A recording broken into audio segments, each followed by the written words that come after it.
नमस्कार, कार्यक्रम हटसिटमा यहाँहरूलाई हार्दिक स्वागत छ। म जगदीश खरेल। 2074 सालको प्रतिनिधि सभा अनि प्रदेश सभाको निर्वाचनले राजनीतिक दलहरूको हैसियत एकचोटि फेरि छर्लङ्ग पारेको छ। 5-5 वर्षमा राजनीतिक दलहरूले जनता सामु परीक्षा दिनुपर्छ, जाँच दिनुपर्छ र जनताले कसलाई पास गराउँछन्, कसलाई फेल गराउँछन्, कसलाई सरकारको नेतृत्व ल्याऊ भन्छन्, कसलाई प्रतिपक्षमा बस भन्छन्, कतिपय राष्ट्रिय पार्टी बनेर आउँछन्, कतिपय त्यो पनि बन्न सक्दैनन्। यो जनताको कठघरामा नेताहरूले परीक्षा दिनुपर्ने अवस्थामा यसपालको परीक्षा पनि सम्पन्न भएको छ। वाम गठबन्धनले करिब 2/3 नजिक अग्रता कायम गरेर अब सरकार बनाउने निश्चित भएको छ। नेपाली कांग्रेसले एक हिसाबले निराशाजनक नतिजा निकालेको छ। त्यस्तै निराशाजनक नतिजा निकाल्ने मध्येको अर्को पार्टी हो राष्ट्रिय प्रजातन्त्र पार्टी। राप्रपा नेपालको नाउँमा 2070 सालको निर्वाचनमा महत्त्वपूर्ण सिट जितेको, समानुपातिक तर्फ सिट जितेर चौथो शक्ति बन्न सफल भएको राप्रपा यसपाला राष्ट्रिय पार्टी पनि बन्न सकेन। 2064 सालको अवस्थाभन्दा पनि अझै कमजोर अवस्था रह्यो यदि संसदमा प्रतिनिधित्व गर्ने हिसाबले भनियो भनेदेखि सम्भवतः गलत हुँदैन। यस हिसाबले अब आज म कुराकानी गर्नेछु राप्रपाको विषयमा। राप्रपाका अध्यक्ष एवं वर्तमान सरकारका उपप्रधानमन्त्री कमल थापा आजको हटसिटमा हुनुहुन्छ। कसरी समीक्षा गर्नुभएको छ उहाँले यो चुनावलाई र आगामी दिन अब कसरी तय गर्नुहुन्छ, के गर्दै हुनुहुन्छ, यो विषयमा आज केही सिधा प्रश्नको सिधा जवाफ खोज्ने कोसिस गर्नेछु। स्वागत छ यहाँलाई। हस्, धेरै धेरै धन्यवाद। उपप्रधानमन्त्री अथवा मन्त्री भएपछि यहाँसँग धेरै पटक हुनुभयो, तर म पहिलो अन्तर्वार्ता गर्दैछु। यो चाहिँ समय पाउन धेरै गाह्रो हुन्छ यहाँलाई जब जब सरकारमा जानुहुन्छ। कम्तीमा अब यो बिदाई हुने बेलामा भए पनि समय दिनुभयो, खुसी लागेछ। हस्, धन्यवाद। त्यस्तो हुन्छ है, यो शक्तिमा भएपछि, सत्तामा भएपछि अब सायद धेरैतिर व्यस्तता भएर पनि होला, अलि देखिँदैन। तर अब म गल्तीमा छैन भने केही महिना अगाडि सायद सरकारमा हुँदा नै हो कि यही हटसिटको प्रोग्राममा एकपटक हाम्रो भेट भएको थियो। अब त्यो अलि जाने तयारीमा हुनुहुन्थ्यो, गइसक्नु भएको थिएन। पार्टी फुट्ने तयारीमा थियो, फुटिसकेको थिएन होला। यहाँकै निवासमा कुराकानी गरेको थिएँ। यो यस्तो भन्छन्, भीमनिधि तिवारीको मलाई एकदमै याद आउँछ क्या, यो पद पाएको मान्छे मद खाएको जस्तो हुन्छ भन्ने। तपाईँले पनि पढ्नु भएको होला, बडो राम्रो कविता छ। तर मलाई त अब आफूलाई चाहिँ त्यस्तो लाग्दैन, किनभने धेरै पटक सरकारमा गइसकेको अनुभव छ, सरकारबाट बाहिर आएको अनुभव छ।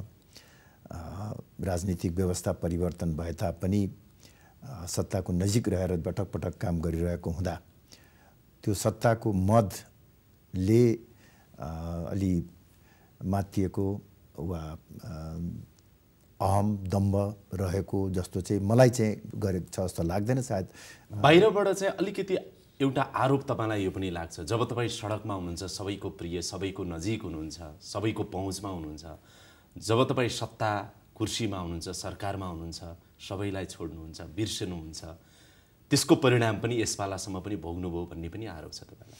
सधैँ त्यस्तो हो जस्तो पनि लाग्दैन। र खास गरी सरकारमै रहेको बेलामा पनि, खास गरी केपी ओली नेतृत्वको सरकारमा रहँदा नाकाबन्दीलाई अन्त गर्नको निमित्त जुन किसिमबाट मैले महत्त्वपूर्ण भूमिका निर्वाह गरेँ, चीनसँगको व्यापार, पारवाहन लगायत रेल, तेल, बिजुलीको सम्बन्धमा जुन एउटा नयाँ खाका निर्माण गर्ने काम गरेँ, अन्तर्राष्ट्रिय रङ्गमञ्चमा नेपालको स्वाभिमानलाई कायम राख्नको निमित्त जुन किसिमको प्रयास गरेँ, त्यो बेलामा सरकारमै रहँदा पनि जनताको स्नेह सद्भाव प्रशस्तै रहेको मैले पाएको छु। यद्यपि पछिल्लो केही कालखण्डमा सरकारमा सहभागिताको विषयलाई लिएर निकै कडा आलोचना पनि भएको छ। अब चुनावी समीक्षा गरौँ सिधा। राप्रपाले सोचे जस्तो परिणाम ल्याउन सकेन, राप्रपाले निराशाजनक परिणाम ल्यायो, अथवा राप्रपाले पराजय बिहोर्यो यसपालाको चुनावमा, यो सत्य भयो हो। बुदामा बताइदिनुहोस् न, किन पराजित हुनुभएछ? तपाईहरू? अब यो अकल्पनीय र निराशाजनक परिणाम छ। अब यस्तो स्थिति आउँछ भन्ने हामीले सोचेका थिएनौँ। अब पराजयको विभिन्न कारणहरू हुन सक्छन्। अब यसको बारेमा हामीले गहिरो अध्ययन अनुसन्धान गर्नुपर्ने हुन्छ। पार्टीको वैचारिक पक्ष, सङ्गठनात्मक पक्ष, कार्यशैलीको पक्ष, पार्टीको सरकारमा सहभागिताको पक्ष, यी विभिन्न कारणहरूले यो पराजयको स्थितिमा हामी पुग्यौँ भन्ने लागेको छ। अब हामी यसको समीक्षा गर्छौँ र त्रुटि, कमी, कमजोरीहरूलाई सच्याएर अगाडि बढ्ने प्रयास गर्छौँ। प्रारम्भिक रूपमा त तपाईँहरूले समीक्षा पक्कै पनि गर्नुभयो होला। पार्टी हार्नुमा तपाईँ अध्यक्ष भएको हिसाबले सम्पूर्ण जिम्मेवारी तपाईँको हुन्छ, त्यो स्वाभाविक छँदैछ, त्यो तपाईँले डिप्लोमेटिकल्ली पनि भन्नु नै हुन्छ। तर व्यक्ति कमल थापाको कमजोरी कति रह्यो र समग्र राप्रपाको अध्यक्ष अथवा राप्रपा पार्टीको कमजोरी कति रह्यो? हेर्नुहोस्, अब मूलभूत रूपमा यो पराजयको निमित्त सम्पूर्ण नैतिक जिम्मेवारी मेरो हो, किन पार्टीको नीति निर्माण गर्ने क्रममा मेरो निर्णायक भूमिका रह्यो र मैले अघि सारेका कार्यनीति, रणनीतिलाई पार्टीको विभिन्न निकायले सहर्ष स्वीकार गरेर त्यसलाई अगाडि बढायो। अहिले फर्केर हेर्दाखेरि कतिपय कार्यनीति, कतिपय रणनीतिहरू गल्ती भएको म आफै पनि महसुस गरिरहेको छु। त्यसकारणले गर्दाखेरि त्यो भनेको आज अलिकति खुलेर बताउन मिल्छ, यहाँनिर कमजोरी रह्यो, नत्र भने 70 सालमा 24 सिट ल्याउनु भएको थियो यहाँहरूले। अनि मलाई लाग्छ के भने हेर्नुहोस्, अब यसको विभिन्न पक्षहरू छ। म आफै पनि अहिले यकिनका साथ भन्न सक्ने अवस्थामा छैन। अब एक थरी मान्छेहरू भन्छन् राप्रपाले अवलम्बन गरेको सिद्धान्त र विचारलाई नै जनताले रिजेक्ट गरे भन्ने पनि छन्। मलाई त्यस्तो हो जस्तो पनि लाग्दैन। तर आम मानिसमा एउटा धारणा के पर्यो भने राप्रपाले 70 सालको निर्वाचनमा जुन हिन्दू राष्ट्र राज संस्थाको एजेन्डालाई सशक्त रूपमा बोकेर हिँडेको थियो, संविधान निर्माण भइसकेपछि त्यो एजेन्डाप्रति इमान्दार रहेन, एजेन्डालाई परित्याग गर्यो भन्ने आम मानिसहरूमा पर्न गएको मैले महसुस गरिराखेको छु अहिले। त्यसकारण छाप चिर्न सकिएन, त्यो भ्रम चिर्न सकिएन। वास्तवमा किन संविधान निर्माणको बेलासम्मको एउटा रणनीति हुन्छ, संविधान निर्माण भइसकेपछि को रणनीति अर्को हुन्छ भन्ने कुरा हामीले ठिक ढङ्गबाट जनतालाई बुझाउन सकेनौँ। र कतिपय मानिसहरूलाई के पनि पर्यो भने राप्रपाले हिन्दू राष्ट्र स्थापना गरेन, राज संस्था स्थापना गरेन, जबकि 25 वटा मात्रै सांसद भएको पार्टीले 601 सदस्य भएको संविधान सभामा आफ्नो एजेन्डालाई सशक्त रूपमा प्रस्तुत मात्र गर्न सक्छ, पारित गराउन सक्दैन भन्ने कुरो पनि सायद हामीले बुझाउन सकेनौँ। र संविधान निर्माण भइसकेपछि सायद जनताको अपेक्षा के थियो भने सरकारमा जानुको सट्टा सडकमै रहेर र सदनमा रहेर आफ्नो एजेन्डाको प्रतिरक्षामा सङ्घर्ष गरोस् भन्ने आम जनताको चाहना भएको अहिले म महसुस गरिराखेको छु। जबकि हाम्रो चाहिँ रणनीति के त्यहाँनिर चाहिँ गल्ती भयो। त्यसो भए अब यसलाई हामीले समीक्षा गर्नुपर्छ। तपाईँ 3 चोटि उपप्रधानमन्त्री बन्नुभयो, केपीको पालामा, प्रचण्डको पालामा, शेरबहादुरको पालामा, त्यहाँनिर चाहिँ गल्ती भयो। अब जहाँसम्म सरकारमा सहभागिताको प्रश्न छ, अब आम जनतामा त्यो परेको पर्सेप्सनलाई चाहिँ हामीले हटाउन सकेनौँ जस्तो लाग्छ। तर अब रणनीतिक रूपमा पार्टी बलियो नभइकन एजेन्डा बलियो हुँदैन। पार्टी बलियो हुनको निमित्त हामीले संविधान र संवैधानिक व्यवस्थासँग सहकार्य गरेर अगाडि बढ्ने रणनीति अपनायो। अहिले जुन व्यवस्था छ योसँग सहकार्य गरेरै अगाडि बढ्नुपर्छ, पार्टी बलियो बनाउँदै जाने, एजेन्डालाई नछोड्ने भन्ने रणनीति अपनायो। त्यस क्रममा हामी सरकारमा गएका हौँ। तर सरकारमा जाँदाखेरि पनि हामी अलिकति सेलेक्टिभ हुनु पर्थ्यो जस्तो मलाई लाग्छ। 3वटा सरकार बन्यो, 3वटा सरकारमा हामी कन्फ्रेस गरौँ न आम जनताको अगाडि। सत्तामा जानु गलत थियो, त्यसमाथि पनि पटक पटक जानु गलत थियो। आफ्नो विचार, सिद्धान्त, नीतिलाई रद्दीको टोकरीमा फ्यालेर भए पनि पटक पटक सत्ताको लागि लोभ र भोक जागृत गराउनु गलत चाहिँ थियो। त्यसको सजाय जनताले यसपाला दिए। होइन के भने अब निश्चय पनि जनताले सजाय दिएका छन्, त्यो कुरालाई त हामीले स्वीकार गर्नुपर्छ, आत्मआलोचना पनि गर्नुपर्दछ। तर सरकारमै जानु हुँदैन भन्ने मान्यता चाहिँ म राख्दिनँ। हो, सबै सरकारमा गइरहनु पर्ने आवश्यकता होइन र यो 3 पटकको हाम्रो सरकारमा तपाईहरूको बिग्रेको त कहाँबाट हो भने असोज 3 गते संविधान जारी 2072 असोज 3 गते जारी गर्दाको अवस्थासम्म नै तपाईले फरक मत राखेर चाहिँ आफ्ना अडानहरू कायम राखेर जारी गर्न सघाउनु भएको थियो। त्यति बेलासम्म पनि कमल थापाको एक हिसाबले प्रशंसा भएको थियो। फरक मत राख्दा राख्दै पनि यो डेडलक कायम गर्नु हुँदैन, मुलुकलाई निकास दिनुपर्छ भनेर तपाईले गर्नुभयो भन्ने थियो। केपी ओलीको पालामा उपप्रधानमन्त्री हुँदासम्म पनि ठिकै हो भन्नेसम्म पनि थियो। त्यस यता चाहिँ बिग्रियो। हो, निश्चय पनि खास गरी प्रचण्डको नेतृत्वमा रहेको सरकारमा चाहिँ हामी सहभागी हुनु एउटा गम्भीर राजनीतिक भूल हो भन्ने कुरा म स्वीकार गर्दछु। त्यो कुरा हाम्रो पार्टीले पनि स्वीकार गरिसकेको छ। किनभने प्रचण्ड प्रधानमन्त्रीको उम्मेदवार हुँदा हामीले उहाँको विपक्षमा मतदान गरेका थियौँ। मैले संसदमा उभिएर यो सरकार आत्मसमर्पणवादी मानसिकताबाट ग्रस्त छ भन्ने आरोप लगाएको थिएँ। तर पार्टी एकीकरण गर्नुपर्ने बाध्यताको पृष्ठभूमिमा हामी सरकारमा सहभागी भयौँ। तर त्यो भनेर म दोषबाट पन्छिन चाहन्न। कसैले जबरजस्ती हामीलाई गरेको होइन। यद्यपि वातावरण त्यस किसिमको तयार भएको थियो, पार्टी एकताको लागि सरकारमा जानुपर्ने आवश्यकता थियो। तर म अहिले तपाईले भन्नुभयो जस्तै यो आत्मालोचना गर्न चाहन्छु कि प्रचण्डको नेतृत्वमा म आफै चाहिँ सरकारमा जानुहुन्थेन। त्यो चाहिँ गम्भीर भूल हो। अब त्यसपछिका सरकार, अहिले शेरबहादुरजीको नेतृत्वमा बनेको सरकारमा हामी जुन सहभागी भयौँ, यसलाई मैले चाहिँ नि त्यस्तो नकारात्मक रूपमा हेरेको छैन। उपयोग गर्न खोज्नु भएको थियो सत्ताको, तर त्यो उपयोग पनि फलिफाप भएन यसपाला।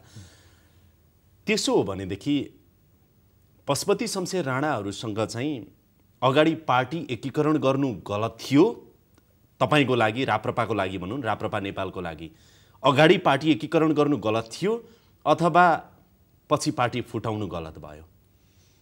अब हेर्नुहोस्, अब एक थरी साथीहरू यो पनि मान्दछन् कि पार्टी एकीकरण नै नगरेको भए पनि हुन्थ्यो। राप्रपाको एउटा अलग पहिचान थियो, सुस्पष्ट विचार थियो। केपी ओलीको नेतृत्वमा सरकारबाट हटिसकेपछि हामी एउटा राष्ट्रवादी शक्तिको रूपमा स्थापित भइसकेका थियौँ।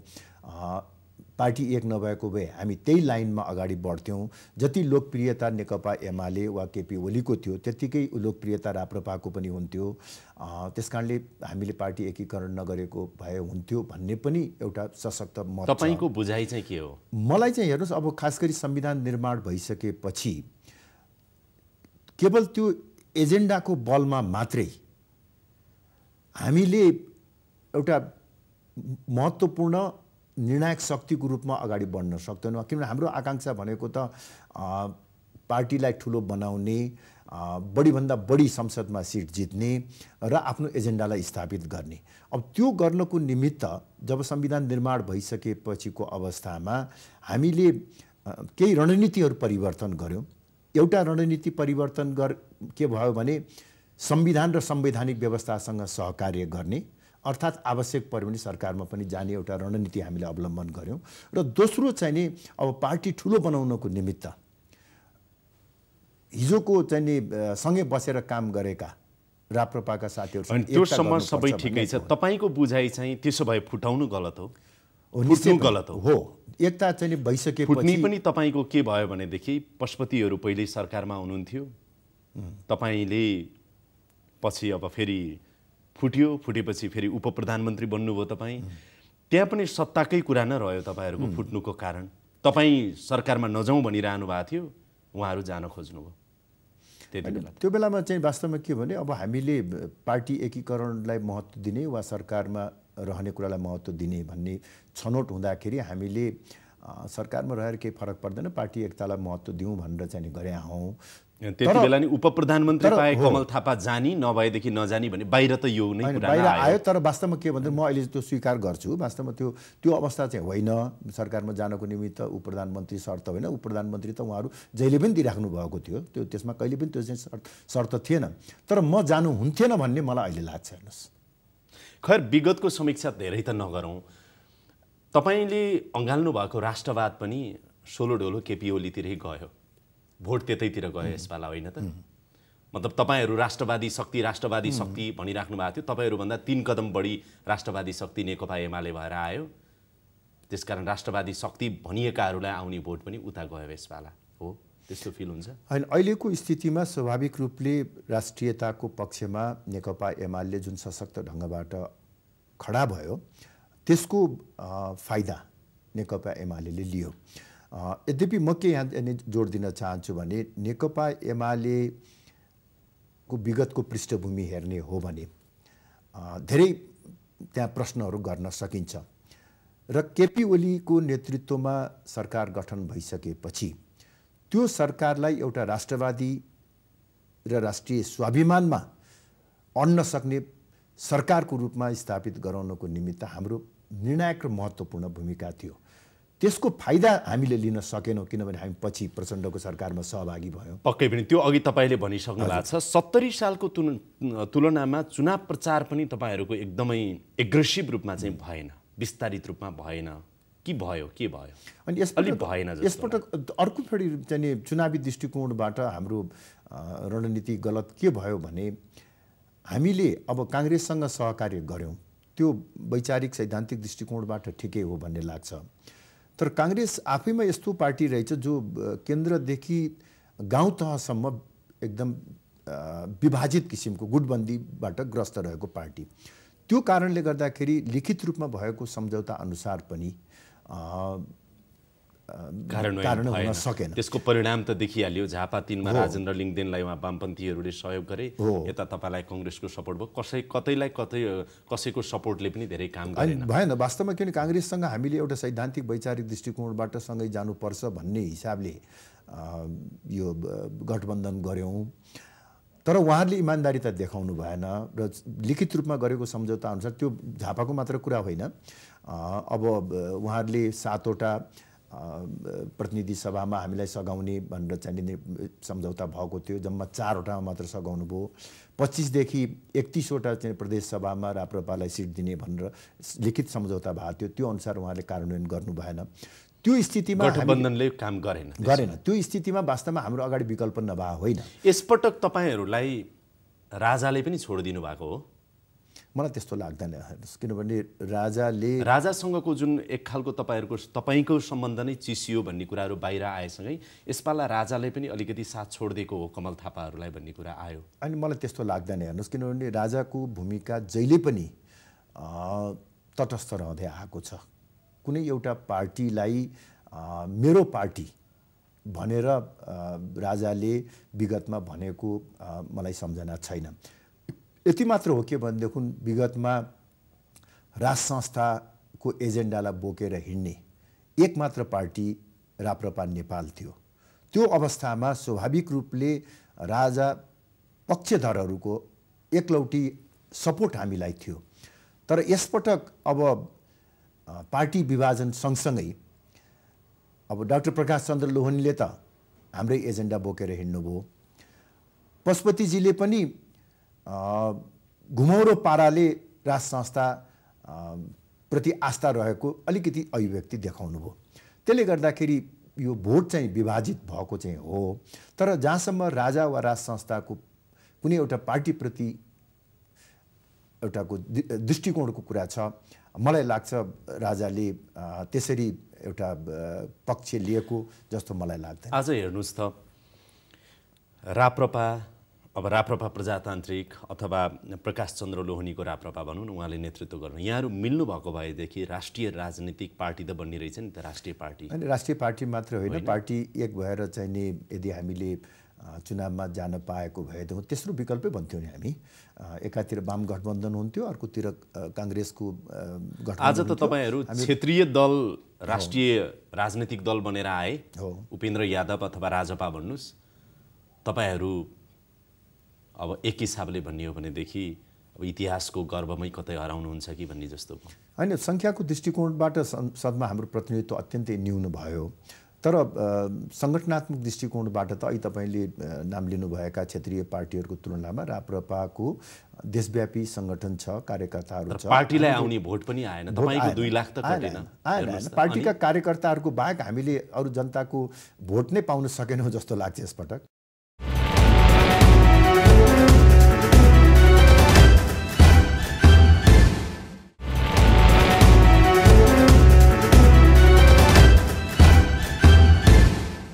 दुई 2062-63 को आन्दोलनले राजतन्त्रको अन्त्य गर्यो। मुलुक सङ्घीय लोकतान्त्रिक गणतन्त्रमा छ।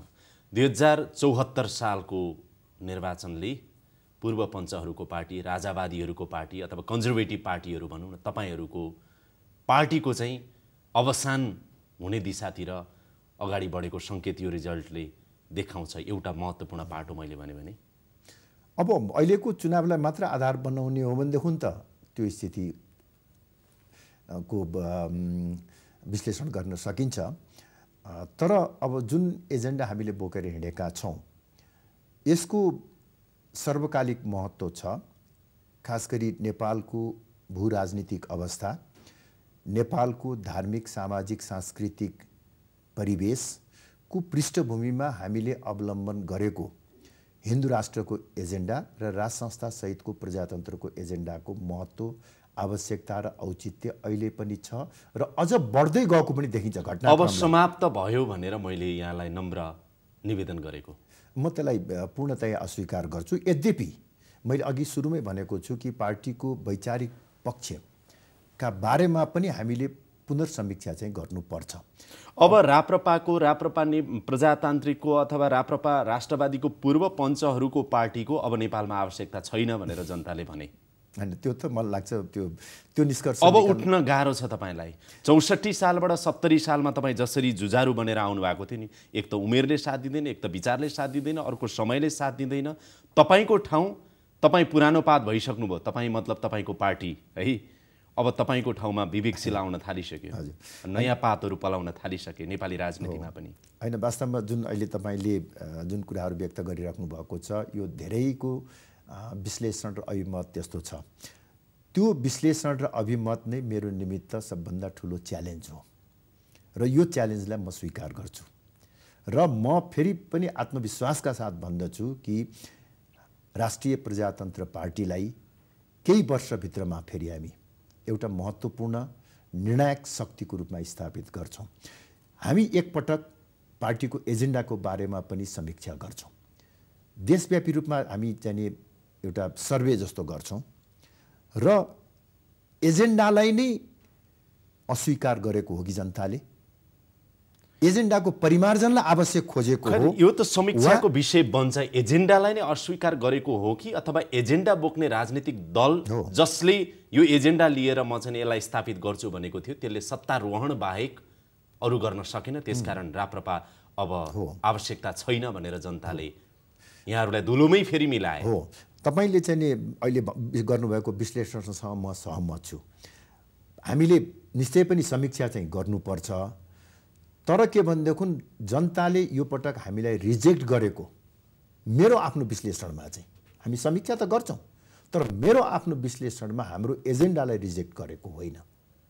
हाम्रो कार्यशैली, हाम्रो सत्ता मोह, हाम्रो सङ्गठनात्मक कमजोरीलाई जनताले सजाय गरेका हुन्। अब हामी आगामी 5 वर्षमा त्यो जनताको हामीप्रतिको वास्तवमा माया नभएको होइन तर हाम्रो गल्तीलाई सच्याउने एउटा चाहिँ जुन वार्निङको रूपमा दिएको हुनाले त्यो वार्निङलाई चाहिँ लिएर हामी आमूल सुधार गर्छौँ। 64 पछि नै तपाईँलाई माया गरेका थिए नि जनताले, होइन? गणतन्त्रको विरोधी कमल थापालाई तपाईँ बेला बेलामा भन्ने गर्नुहुन्छ नि फरक विचारलाई निषेध गर्नु हुँदैन भनेर, त्यो सम्मान गर्दै 70 सालमा तपाईँलाई 24 सिट दिएका थिए। त्यसको त अपमान गर्नुभयो तपाईँ। होइन, अपमान त मैले गरेको होइन, मैले अघि नै भने अपमानै गर्नु होइन। यो त रणनीतिक कुरा हो नि। अब फेरि कमल थापालाई विश्वास हुन्छ? कमल थापामाथि जनताको विश्वास अब फेरि हिन्दू राष्ट्र र राजतन्त्रको कुरा गरेर फेरि तपाईँ 4बाट 24बाट अहिले 1 भन्नु न, त्यही पनि स्वतन्त्र होइन। अहिले यो चुनावमा पनि हामीले राज संस्था र हिन्दू राष्ट्रको एजेन्डा नबोक्या होइन। हाम्रो घोषणापत्रमा पनि थियो, मैले जहाँ जाँदा पनि त्यही भाषण गरेको छु। हाम्रो जुन चाहिँ नि विज्ञापनहरू प्रचार सामग्रीहरूमा पनि यी दुवै कुराहरू सशक्त रूपमा परेका छन्। त्यति हुँदाहुँदै पनि जनताले हामीलाई किन भोट दिएनन् भन्ने यो एउटा गम्भीर प्रश्न चिन्ह छँदैछ। यसको समीक्षा अघि हामीले केही रूपमा गर्यौँ। हजुर, अब मैले फेरि दोहोऱ्याएर सोधेँ, यहाँलाई नमिठो त लाग्छ, दुःख त लाग्छ। राप्रपा अथवा राप्रपा प्रजातान्त्रिक अथवा राप्रपा राष्ट्रवादी जे छन् नि, यी पार्टीहरूको अब करिब अवसान भयो। अवसान भएको पनि छैन, त्यो म हुन दिन्न। हेर्नुहोस्, म फेरि यो अब पार्टीलाई फेरि धुलोबाट माथि उठेर आउन धेरै गाह्रो होइन। हेर्नुहोस् 2062-63 को अवस्थाको तुलनामा त अहिले धेरै सहज छ। त्यो बेला त एउटा शारीरिक रूपमा पनि हामीलाई थ्रेट थियो, हामीलाई अछुत जस्तो व्यवहार गरिन्थ्यो, हामीहरूको लागि यति असहज प्रतिकूल वातावरण थियो। त्यसबाट त आज हामी एउटा राष्ट्रिय राजनीतिको मूल प्रवाहमा आइसकेका छौँ। हामीले केवल आफ्नो रणनीतिको बारेमा जनतालाई ठिक ढङ्गबाट तपाईँले मूल प्रवाहमा आइसकेका छौँ भन्नुहुन्छ, तपाईँ मूल प्रवाहबाट बाहिरिनु भयो भन्छु म चाहिँ। होइन, त्यस्तो छैन। अहिले त मूल प्रवाहमा त हामी छँदैछौँ नि। हाम्रो पार्टीको एकजना भए पनि सशक्त प्रतिनिधित्व संसदमा छ, त्यसै गरी प्रदेशहरूमा पनि एकाध ठाउँमा हामीहरूको प्रतिनिधित्व चाहिँ नै रहन्छ। र अब नि अध्यक्षज्यू, यी त समीक्षा भयो, अब के गर्नुहुन्छ भन्ने प्रश्न मुख्य हो कि। अब राप्रपा के गर्छ, अब कमल थापा के गर्नुहुन्छ, अब तपाईँ कसरी अगाडि बढ्नु होला, कसरी फेरि राजनीतिमा पुनर्स्थापित हुनु होला, कसरी जनताले पत्याउलान्, कसरी जनताको विश्वास आर्जन गर्नु होला भन्ने मूल प्रश्न त अब यो हो। राजनीतिमा आरोह अवरोह भइरहन्छ र म के मान्यता राख्ने व्यक्ति हुँ भने, मैले पटक पटक भनेको छु, मानिसको जीवनमा पटक पटक ठेस लागेर मान्छे लड्दछ। त्यो कतिपल्ट लड्यो भन्ने कुरा महत्त्वपूर्ण होइन, लडेर फेरि पूर्ण तयारीका साथ गन्तव्यमा कतिपटक हिँड्यो त्यो महत्त्व राख्छ। मेरो पनि राजनीतिक जीवनमा म धेरै पटक लडेको छु, पराजय भोगेको छु, तर निरन्तर गन्तव्यमा अगाडि बढेको छु र पहिलेको भन्दा एक कदम जहिले पनि अगाडि नै छु। र यसपटकको पनि जुन किसिमको एउटा पाठ हामीले सिकेका छौँ, यो पाठ सिकेबाट हामी अब आवश्यक सुधार गरेर वैचारिक पक्षमा, सङ्गठनात्मक पक्षमा सुधार गरेर अगाडि बढ्छौँ। मेरो आफ्नो प्रष्ट रूपमा योजना छ। हेर्नुहोस्, म सम्भवतः माघको आखिरीसम्ममा पार्टीको केन्द्रीय परिषदको बैठक बोलाउँछु। त्यहाँ हामी खुला हृदयले छलफल गर्छौँ हरेक पक्षमा, र त्यसपछि नयाँ जोस र उत्साहका साथ अगाडि बढ्छौँ। जनताले हामीलाई यसपटक संसदमा होइन, हाम्रो ठाउँ सडकमा निर्धारित गरिदिएका छन्। सदनमा जति सक्छौँ आफ्नो आवाज उठाउँछौँ, तर सडक हामीलाई जनताले चाहिँ नि सडकमा नै बसेर काम गर भनेर भनेको हुनाले हामी सडकलाई नै आफ्नो कार्यक्षेत्र मानेर आफ्नो एजेन्डाको पक्षमा, सुशासनको पक्षमा, भ्रष्टाचारका विरुद्धको पक्षमा, हिन्दू राष्ट्रको पक्षमा, राष्ट्र संस्थाको पक्षमा हामी सशक्त ढङ्गबाट अगाडि बढ्छौँ र त्यसले फेरि जनताको विश्वास जित्न सक्छौँ भन्ने मलाई लाग्छ। किन अहिलेको जुन किसिमको परिस्थिति छ, यो परिस्थितिले हाम्रो परिस्थिति चाहिँ यो अहिलेको जुन किसिम सङ्कट छ, यो सङ्कटलाई समाधान गर्ने उपाय भनौँ या विकल्प भनौँ या औषधि भनौँ, त्यो चाहिँ हामीसँग छ। म यसमा 2033 सालमा बीपी कोइरालाले भनेको कुरा सम्झना गर्न चाहन्छु। बीपी कोइरालाले राष्ट्रियता खतरामा पर्दैछ, प्रजातन्त्रमाथि वामपन्थीहरूको कब्जा हुँदैछ, त्यस कारणले गर्दाखेरि राष्ट्रिय मेलमिलापको नीति लिएर म स्वदेश जाँदैछु भनेर एउटा जोखिमका साथ नेपाल आउनुभयो। अनफर्चुनेटली त्यो बेलामा राष्ट्रिय मेलमिलापको नीति कार्यान्वयनमा जान सकेन।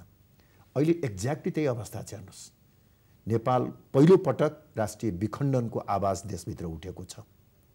क्षेत्रीय पार्टीहरू सशक्त ढङ्गबाट खडा भएका छन्। बाह्य शक्तिहरूको चलखेल र प्रभाव तीव्र रूपले बढेर गएको छ। नेपालको धार्मिक सांस्कृतिक पहिचान सङ्कटमा परिराखेको छ भने प्रजातन्त्रमाथि उग्र वामपन्थी शक्तिहरू हावी भइरहेको अवस्था चड्कारो देखिन्छ। तर तपाईँले विनम्रताका साथ अलिकति खण्डन गरौँ है। जे अस्थिरता, जे सङ्क्रमण, जे बाहिरी हस्तक्षेप भनिराख्नु भएको छ नि, संविधान कार्यान्वयन भएसँगै यो सबै चुनाव भएसँगै अब स्थिर सरकारको बाटो तय गरेसँगै बाह्य हस्तक्षेप अब कम हुँदैछ, विकास समृद्धि हुँदैछ, यी सबै कुराहरू त अब स्थिरताको बाटोमा मुलुक जाँदैछ, सङ्क्रमणको पनि अब अन्त्य करिब हुँदैछ भन्ने पो लाइन हो त अहिले जनताले बुझेको। तपाईँले भनेको त अर्को लाइन भयो, हाम्रो त होइन। अब त होइन, हाम्रो पनि अपेक्षा त्यही हो। हेर्नुहोस्, संविधान कार्यान्वयन हुँदै जाओस्, मुलुकमा शान्ति र स्थायित्व कायम गरोस्, स्थिर सरकार बनोस् र मुलुकको आर्थिक समृद्धि तर्फ देश अगाडि बढोस्। पिक्चर तपाईँ देख्नुहुन्न र अब त अहिले म अब सिधा भनौँ न, केपी ओली अबको 5 वर्ष प्रधानमन्त्री बन्ने भनेर तयार भइसकेका छ। त्यो सँगै अब भारतीय चासो, चिनिया चासो, तेस्रो मुलुकका चासो, तपाईँ त परराष्ट्र मन्त्री पनि भइसक्नु भएको कारणले गर्दाखेरि ती कयौँ अनावश्यक चासोहरू अब निस्तेज पनि हुँदै जानेछन् भन्ने पनि अनुमान छ। अनि अब त अबको बाटो त क्लियर हुँदैछ नि होइन? अब आउने सरकारले चुनौतीहरूलाई कसरी सामना गर्दै जान्छ। पहिलो चुनौती, मधेस समस्या पूर्ण रूपमा समाधान भइसकेको छैन, त्यो फेरि बिउजेर आउँछ। मधेस समस्या र विखण्डनकारी शक्तिलाई नयाँ सरकारले कसरी डिल गर्छ, भारत र चीनसँगको सम्बन्धमा कसरी सन्तुलन कायम गर्छ, पार्टीभित्रको आन्तरिक विवादलाई कसरी समायोजन गर्छ। अब हेर्नु, कन्फ्लिक्ट र यो चाहिँ नि हामीले सरसर्ती हेऱ्यौँ भनेदेखि फ्राइडियन कन्सेप्ट अनुसार पनि तपाईँले हेर्नुभयो भनेदेखि कन्फ्लिक्ट भन्ने कुरा चाहिँ नि सधैँ चाहिँ को लागि चाहिँ नि साम्य हुँदैन। कन्सल्टेसनहरू, समस्याहरू आइराख्छन्। यो शान्ति, स्थायी शान्ति भन्छौँ नि हामी, स्थायी शान्ति पनि स्थायी शान्ति कहिल्यै स्थायी हुनै सक्दैन, केही समयको लागि हुने, फेरि कन्सल्टेसनहरू सुरु हुन सक्छन्, यो स्वाभाविक हो होइन? अब राप्रपाको कुरा गर्दाखेरि नि, म कमल थापा आज 24 सिटबाट आएको यहाँसम्म राष्ट्रिय पार्टी बनाउन सकिनँ। अब नैतिक रूपमा मैले एउटा अभिभावकको भूमिका निर्वाह गरेर राप्रपाको नेतृत्व अथवा अब मुलुकको नेतृत्व, हाम्रो जुन विचार र आस्था सिद्धान्त लिएका थियौँ, यसको नेतृत्व गर्ने जिम्मा अब युवा पङ्क्तिलाई दिनुपर्छ भन्ने चाहिँ तपाईँलाई महसुस भएको छ छैन? यो प्रश्नको म जवाब दिन्छु। त्योभन्दा अगाडि म अलिकति यहाँले जुन यो विश्लेषण गर्नुभयो देशको परिस्थितिको बारेमा, हेर्नुहोस्, राप्रपा यही कारणले गर्दा राप्रपाको आवश्यकता र औचित्य किन छ भने 12 वर्ष अगाडि जति बेला राप्रपा नेपालको स्थापना भएको थियो, हामी तत्कालीन अवस्थामा 12 बुँदे समझदारी गलत थियो, परिवर्तनलाई संस्थागत गर्ने नाउँमा लादिएका अवधारणाहरू त्रुटिपूर्ण थिए भन्ने मान्यताको आधारमा राप्रपाको नेपालको स्थापना भयो। र जुन विश्लेषण हामीले 63 सालमा गरेका थियौँ, जुन विश्लेषण हामीले 64 सालको चुनावमा जाँदाखेरि घोषणापत्रमा गरेका थियौँ, आज देशको अवस्था हुबहु करिब करिब त्यस्तो छ। तपाईँ जुन किसिमको शान्ति स्थायित्वको चाहिँ कुरा गरिराख्नु भएको छ, यसको मुन्ती र भुसको आगो जस्तो छ भन्ने हाम्रो विश्लेषण हो। म गलत प्रमाणित भएँ भने I will be the happiest person. मेरो विश्लेषण गलत भयो भनेर मलाई दुःख लाग्दैन, तर देशमा शान्ति स्थायित्व कायम भयो भने म खुसी हुन्छु। तर यो जुन बाटोबाट देशलाई अगाडि बढाउन खोजिएको छ, अहिले तत्कालीन एउटा चाहिँ नि शान्ति देखिएको तापनि यो दीर्घकालीन रूपमा यो बाटो त्रुटिपूर्ण छ भन्ने हाम्रो विश्लेषण अहिले पनि कायम छ र त्यो विकल्पको औचित्य आवश्यकता अहिले पनि छ। त्यसलाई जनताले कसरी लिन्छन् हेरौँला। अब तपाईँको दोस्रो प्रश्न, अब दोस्रो प्रश्नका जहाँसम्म चाहिँ छ, यो विकल्प खुला छ। अहिले मैले यसबारेमा सार्वजनिक रूपमा भनिसकेको छु कि चुनावमा निराशाजनक पराजयको सम्पूर्ण नैतिक जिम्मेवारी मेरो हो। अब यो नैतिक जिम्मेवारीलाई वहन गर्ने क्रममा तपाईले अघि भन्नुभएको विकल्प पनि खुला छ, म त्यसमा बाधक रहन्न। पार्टीको केन्द्रीय नेतृत्वले यसबारेमा गम्भीर रूपमा सोच विचार गरेर निर्णय गरोस् भन्ने म चाहन्छु र म त्यसको निमित्त खुला रहन्छु र सघाउ म पुर्याउँछु। हेर्नुहोस्, पार्टीलाई पुनर्जीवन दिनको लागि अब राप्रपामा पनि युवा पुस्ता, नयाँ पुस्ता नेतृत्वमा आउनुपर्छ, पार्टीभित्र पनि र राष्ट्रिय राजनीतिमा पनि भन्ने कुरामा तपाईँ तयार हुनुहुन्छ?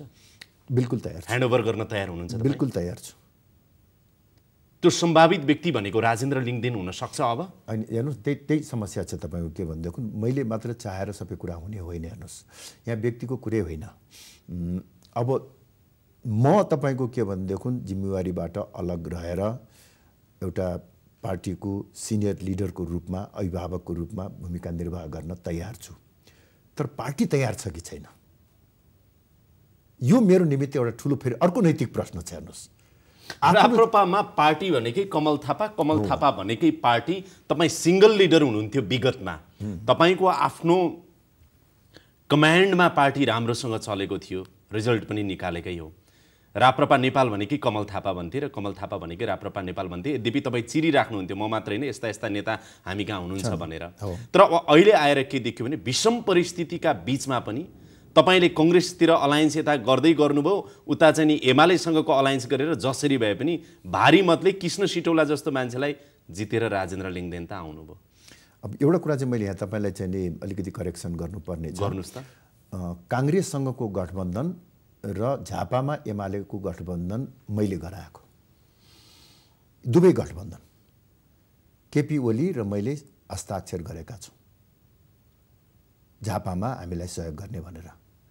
यतापट्टि पार्टीको आधिकारिक प्रतिनिधिहरूले हस्ताक्षर, दुईटै दस्तावेज हामीसँग छ। त्यसकारण यो भ्रम नपर्नुहोस् कि के भने त्यो बेलामा अझ केपी ओलीजीले त देशभरि नै गरौँ, तपाईँ जस्तो मान्छेलाई हामी चुनाव जिताएर लिएर आउन चाहन्छौँ। मनोनयन गर्ने दिन बिहान 9 बजेसम्म पनि केपी ओलीजी मलाई भन्दै हुनुहुन्थ्यो, तपाईँ पुनर्विचार गर्नुहोस्, हामी तपाईँलाई सहयोग गर्न चाहन्छौँ र अरू केही सिटमा पनि हामी छोडिदिन्छौँ। मैले भने हेर्नुहोस्, दुईतिर अलायन्स गर्नुभयो, आखिर रिजल्ट आउँदाखेरि गलत आयो। त्यही म भन्दैछु कि त्यो परिस्थिति के भने मैले उहाँलाई त्यही भने, झापामा उहाँहरूले हामीलाई धोका दिनुभयो, त्यसकारणले गर्दाखेरि मैले तपाईँसँग सहयोगको सहकार्य गर्नको निमित्त मलाई आधार तयार भयो र मैले प्रधानमन्त्रीलाई जानकारी गराएको छु। झापामा हामी अरू राजनैतिक दलहरूको सहयोग लिन्छौँ, तर अन्त चाहिँ किन भनेदेखि अब नैतिक दृष्टिकोणबाट यो उपयुक्त हुँदैन, मोरल्ली करेक्ट हुँदैन भनेर मैले गरे हूँ। अब यतापट्टि नजाउँ। म खालि एउटै कुरो चाहिँ के भन्न चाहन्छु भने अघि मैले उठाएको प्रश्नको मलाई लाग्छ निष्कर्षमा पुग्नु जरुरी छ। म नैतिक रूपमा यो जिम्मेवारी वहन गरेर आवश्यक पर्दाखेरि पार्टीबाट अहिले नेतृत्वबाट अलग हुनको लागि पनि मानसिक रूपमा तयार भएको छु। तर मेरो निमित्त अर्को पनि नैतिक सङ्कट के छ भने आज पार्टी सङ्कटमा परेको बेलामा नैतिकता देखाएर आफू चाहिँ भाग्ने अनि पार्टीलाई अघि तपाईँले विश्लेषण गरे जस्तै अवसानतर्फ पुर्याइदिने परिस्थिति आयो भने त्यो बेलामा यो नैतिकता भन्दा पनि मेरो निमित्त त्यो नैतिकता बढी महत्त्वपूर्ण हुन्छ। यसका बारेमा म चाहिँ सल्लाह गरेर उपयुक्त निर्णय गर्छु। राजनीतिमा धेरै कुरा सम्भव पनि देखिएका छन्, असम्भव कुराहरू सम्भव भएर आएका छन्। कतै एउटा यस्तो सम्भावना त छैन? मैले बडो स्टुपिड क्वेसन सोधेको। काङ्ग्रेससँगको एकता अथवा गठबन्धन अथवा पार्टी मिलाएर अब राप्रपा भइराख्ने भन्दा पनि अब एउटा चाहिँ डेमोक्रेटिक अलायन्सतिर चाहिँ एउटा अलायन्स त अहिले बनिहाल्यो चुनावी तालमेलको लागि, त्यो सम्भावना त छैन? त्यो बिल्कुल सम्भव छैन। 1, 2, 3 सम्भव छैन छैन किनभने राप्रपाको स्थापना एउटा वैकल्पिक राष्ट्रवादी प्रजातान्त्रिक शक्तिको रूपमा भएको हो। काङ्ग्रेस एमाले लगायतका राजनीतिक दलहरूभन्दा फरक विचार बोकेर चाहिँ हिँडेको पार्टी हो। त्यसकारणले गर्दाखेरि अन्य कुनै पार्टीसँगको विलयको सम्भावना छैन। बरु म आज तपाईँको यही लोकप्रिय कार्यक्रमको माध्यमबाट पशुपतिजी र प्रकाशजीलाई फेरि भन्दछु, अनुरोध गर्न चाहन्छु कि विगतका त्रुटि र कमजोरीहरूबाट पाठ सिकौँ र फेरि एउटा बलियो राष्ट्रवादी प्रजातान्त्रिक शक्ति बनाउने क्रममा आउनु, सँगै बसेर काम गरौँ। तपाईँ प्रधानमन्त्री भएर देश चलाउन सक्ने क्षमता त सायद अनुभवले पनि राख्नुहुन्छ नै। सबै धेरैचोटि मन्त्री हुनुभयो, उपप्रधानमन्त्री पनि 3-4 चोटि भइसक्नुभयो। प्रधानमन्त्री हुने बाटो चाहिँ कमल थापाको लागि बिस्तारै बन्द भएको हो कि अब त्यो प्रधानमन्त्रीको कुर्सी चाहिँ तपाईँको आफ्नो समीपबाट धेरै टाढा भएको हो कि भन्ने दृश्य पनि देख्नुहुन्छ होला बेला बेला। के भने यो म निष्काम कर्ममा विश्वास गर्ने व्यक्ति हो। हेर्नुहोस्, अब कतिलाई यो विश्वास लाग्दैन। यो एउटा आध्यात्मिक सायदै यो जीवनकालमा प्रधानमन्त्री त अब गाह्रो होला। निष्काम कर्ममा लाग्ने मानिस भएको कारणले गर्दाखेरि परिणाम के हुन्छ त्यो चाहिँ नि मेरो चिन्ताको विषय होइन। अहिले नै पनि म अब चुनाव लड्न गएँ, जोखिम उठाएरै गएको हुँ नि। त्यस कारणले गर्दाखेरि परिणाम भोलि के हुन्छ भन्ने कुरो भन्दा पनि निरन्तर काम गरिराख्ने गर्नु। तपाईँ विचलित हुनुभयो भन्न खोजेको होइन मैले, किनभने हार जित सडक सत्ता सबैको अनुभव तपाईँलाई छ। अबको राजनीति कसरी अगाडि बढ्ला भनेर देखिराख्नु भएको छ। यो हुनुपर्छ, यस्तो हुनुपर्छ, यो वा त्यो शर्त भन्दा पनि तपाईँले अबको राजनीतिक परिदृश्य यो कोर्स यसरी अगाडि बढ्ने म देख्दैछु है भनेर एउटा नेताको रूपमा, अनुभवी नेताको रूपमा। होइन, मैले त अघि नै विश्लेषण गरिहालेँ नि। मेरो एउटा विशफुल थिङ्किङ शान्ति स्थायित्व होस्, देश समृद्धितर्फ जाओस् भन्ने त्यो विशफुल थिङ्किङ हो। तर जुन बाटोबाट देश अगाडि बढिराखेको छ त्यसले मुलुकमा दीर्घकालीन स्थायित्व समृद्धिको सम्भावना म देख्दिनँ। यो बडो चाहिँ यो दुःखद विश्लेषण हो। अहिले यो भर्खर चुनाव सकिएको छ, यस किसिमको चाहिँ निराशाजनक र त्यो पनि चुनाव हारेको व्यक्तिले गर्दाखेरि यसको अनेक किसिमको अर्थ लाग्ला। तर जुन बाटोबाट हामी अगाडि बढिरहेका छौँ यो नेपालमा सङ्घीयता आवश्यक थिएन, हामीले जबरजस्ती लादेका छौँ। यसका विकृति र परिणामहरू आगामी दिनमा बढ्दै जानेछ। के गर्ने, तपाईँ आफै सङ्घीय मामिला तथा स्थानीय विकास मन्त्रालयको जिम्मेवारी समेत सम्हाल्नु पर्यो। राष्ट्रवादी मान्छे, हिन्दूवादी, अब सङ्घीयता विरोधी व्यक्ति, त्यसको परिणाम आयो। खैर, राप्रपा प्रजातान्त्रिक र राप्रपा राष्ट्रवादी विशेष प्रकाश चन्द्र लोहनी र पशुपति शमशेर राणाहरूसँग एकताको प्रयास सुरु गर्नुहुन्छ अब तपाईँ आफ्नो तर्फबाट? अन्तिम मैले अब सार्वजनिक रूपमा आज आह्वान गरेँ। अब उहाँले त्यसलाई कसरी रेस्पोन्ड गर्नुहुन्छ, आवश्यक पर्यो भने कुराकानी गर्न हामीलाई केही समस्या छैन। मलाई लाग्छ अब सबैले एउटा ठुलो हन्डर खाएका छौँ। गल्ती कसको भनेर चाहिँ त्यसलाई मात्रात्मक रूपमा हिसाब किताब गर्नुभन्दा फेरि सबैजना एक ठाउँमा बसौँ र हामीले जुन एउटा परिकल्पना गरेका थियौँ आजभन्दा 26-27 वर्ष अगाडि देशलाई एउटा राष्ट्रवादी प्रजातान्त्रिक शक्ति उपलब्ध गराउने, त्यस्तो राष्ट्रवादी शक्ति वा वैकल्पिक प्रजातान्त्रिक शक्ति बनाउनको निमित्त कुनै एउटा पार्टीको भाइ पार्टी भएर हुँदैन। काङ्ग्रेस वा एमाले कसैको पनि भाइ पार्टी भएर हुँदैन। एउटा अलग पहिचान राखेर त्यो उद्देश्य प्राप्त गर्न सकिन्छ।